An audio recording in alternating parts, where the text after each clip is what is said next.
Request His Excellency, Mr. Antonio Costa, President of the European Council, to give his remarks to the media. Prime Minister Narendra Modi, my dear friends, dear Ursula, ministers, dear Kaya and Maros, good afternoon. Thank you, dear Prime Minister Modi, for welcoming us on this special occasion. We were privileged yesterday to be your chief guests for the Republic Day celebrations. Such an impressive display of India's capabilities and diversity. Today is a historic moment. We are opening a new chapter in our relations on trade, on security, on people-to-people ties. I'm the President of the European Council, but I'm also an overseas Indian citizen.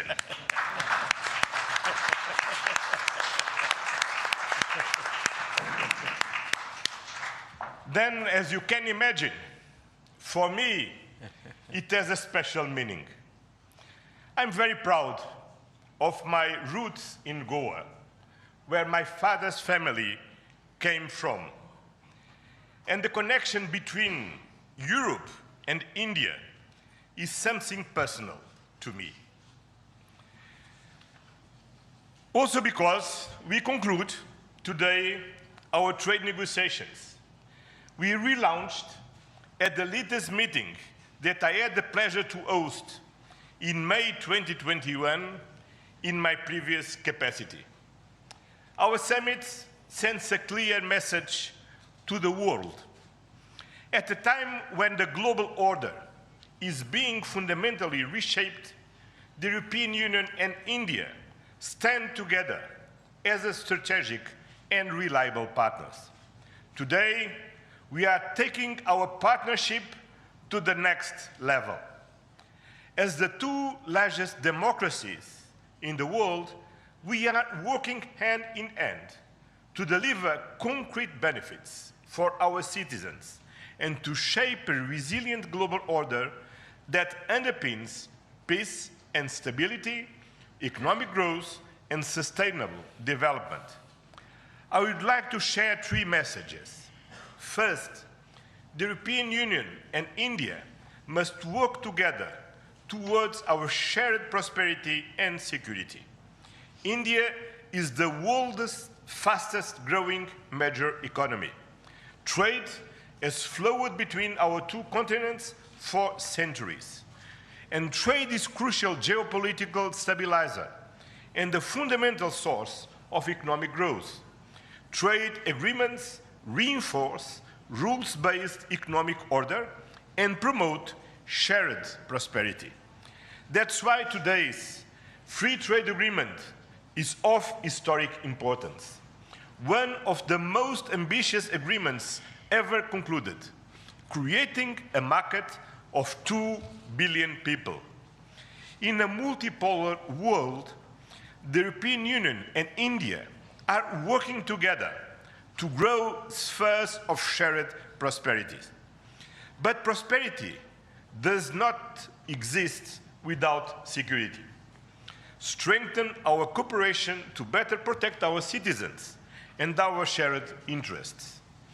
Working together to counter the full range of security threats we face in the Indo-Pacific, in Europe, and around the world, reaching a new level of strategic trust between us. That is the significance of our agreement on a security and defense partnership. The first such overarching defense and security framework between India and the European Union, and the first step towards even more ambitious cooperation in the future. This brings me to my second message. As the world's largest democracies and champions of multilateralism, the European Union and India share the responsibility to upholding the international law with the United Nations Charter at its core. Earlier this morning, we and Ursula, and President Ursula, had the opportunity to pay tribute to Mahatma Gandhi. And I reflected upon his words, which still holds true today, and I quoted, "Peace will not come out of a clash of arms, but out of justice lived and done by unarmed nations in the face of odds." Our summit reaffirmed our commitment to supporting efforts towards a comprehensive, just and lasting peace in Ukraine, one that fully respects Ukraine's independence, sovereignty, and territorial integrity. This is a key moment. We are supporting all efforts to reach a just and sustainable peace. Ukraine has shown its readiness, including at the cost of difficult compromise. I know, dear Prime Minister, that we can count on you to help creating conditions for peace through dialogue and diplomacy. And this is my final message. Together, we must show leadership on global issues. Cooperation between the European Union and India will help shape a more balanced, resilient, and inclusive global order. Just two examples. I'm proud of the commitments we are making for greater cooperation on clean energy, green transition, and climate resilience. And our collaboration through the Global Gateway and on the India-Middle East-Europe Economic Corridor is decisive for global connectivity. By implementing the ambitious Joint Comprehensive Strategic Agenda towards 2030, we will align our priorities with concrete actions for the next 5 years, delivering real benefits to our citizens. Today, we have tangible progress and set an example of cooperative leadership on global issues with our free trade agreement, our security and defense partnership, and our joint strategic agenda.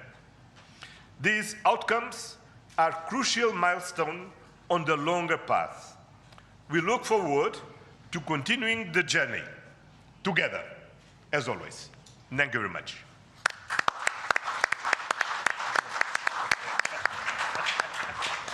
Thank you, sir. May I now request